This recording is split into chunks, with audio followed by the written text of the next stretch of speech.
but you got to kind of get it right. Too much stress and you fall apart, too little stress and you stay in the golden handcuffs. That's right. And I think that's where I see a lot of people stuck today is I meet a lot of people who I feel have tied on the golden handcuffs, but not using that as the investment.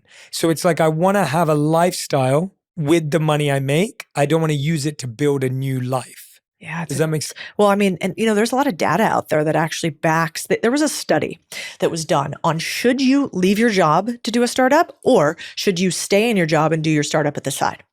And what the data tells us from hundreds of individuals that went through this is you have a 33% higher likelihood of your startup succeeding if you have an income source while you're doing it. Because we make better decisions when we're not in flight or fight, when we can actually sort of downregulate. You know all about this. Thankfully, there's so many tools like What You Do that teach people how to downregulate. And sometimes you can't control it. But if you can control that your decision-making is better by keeping an income source, oh my gosh, why wouldn't you? Because being a CEO is really, in my opinion, if you don't understand what your value dollar amount is you bring into your business, you should probably go talk to your boss and say, hey, I'd like to understand how I make you money.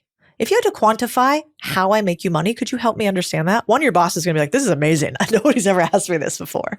And then two, once you understand that, you need to figure out how could I make more money for the company? Once you can understand how you can make more money, you can say, well, what do you think fits of this business? $100, we kept 20 of it. If I do that, could I keep 5 of that 20 I brought you? And then